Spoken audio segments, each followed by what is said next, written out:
What is up, everyone? This is Noah with another unscripted commentary. Today we have a viewer submission, so we'll get to that.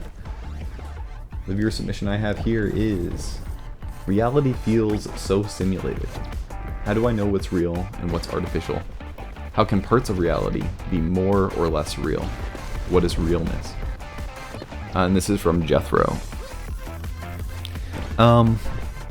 Yeah, this idea of simulation, I've been kind of thinking through and processing.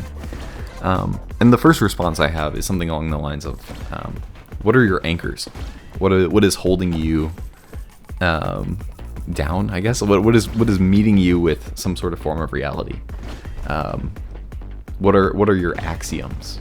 You know, if everything else is proved false, like what are we standing by?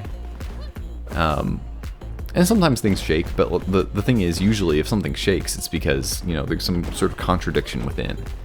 I think there is a sense in which a healthy person is, you know, breaking their beliefs down during times that they feel safe to do so, and building them back stronger.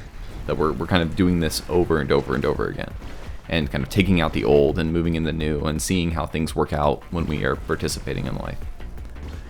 And so there are these things, right, that are most real to you and your functioning.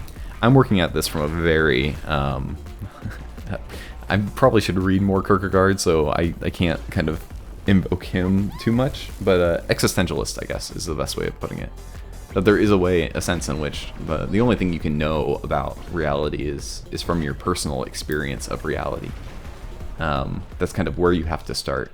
And you have to just trust that everything else outside of that is how it is. And so, how do we know if things are real or artificial?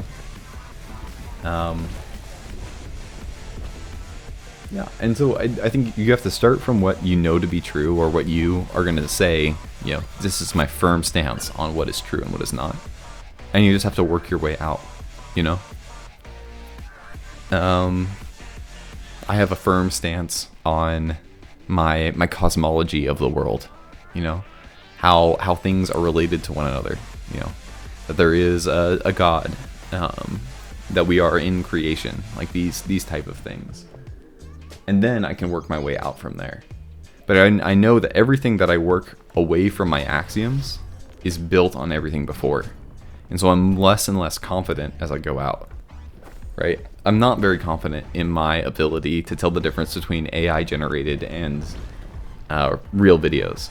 I'm relatively confident on some cases, you know, but for the most part, I'm not perfect.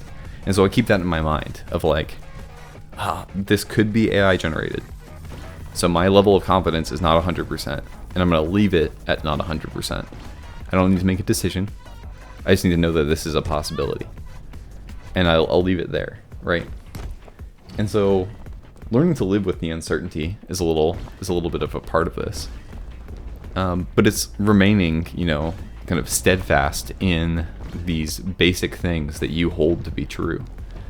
And it doesn't have to be, you know, religious or whatever, but I think fundamentally that's what it kind of ends up as. It's like, what is your view of the world? How do you work from there? And I think that's usually the strongest, but I've known people who have done it other ways. And so that's the basic elements of this.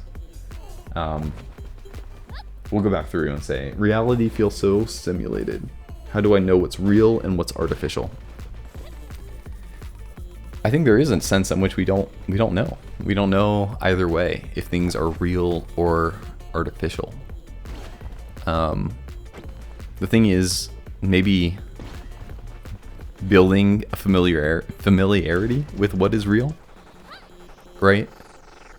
I think there's a lot of people who talk about these large language models like ChatGPT, and talk about them as if they are like thinking agents, like they're people that are in computers basically. And I think a lot of that is a disconnect from an understanding that maybe you need to have more conversations with real people to know what that's like. like, if you can't tell the difference between the two, maybe you need to be able to sit in the real a little bit longer, and the things that you are more confident in. Create a familiarity with the beauty and the struggles, all the aspects of being in conversation with a real human being. And then, you know, you can feel more comfortable returning back into this conversation with something else.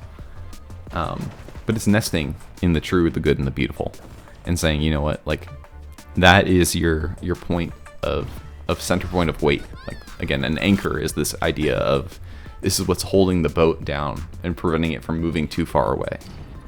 That we are kind of sitting here, and everything outside you can kind of, you know, look at and you can make vague statements about, but you don't need to make firm decisions on. And this has been a lot of my current work, and I know that it's gonna rub people the wrong way, but it's the idea of, you know, you don't need to have an opinion about everything. Actually, I think for the most part, opinions about things are not that useful or important. Right? Being on the right side of some conflict somewhere else. What does that even mean? Like, are you doing anything about that? So knowing what's real over there, you know, I don't know how important that is. You can be more confident in the things that are real around you, and work from there. Why worry? You know. But that's just my opinion. I know people will disagree, and you guys can have those conversations in the comments. But yeah, I'd say, you know, focus on what is real and the closest things. Not Israel.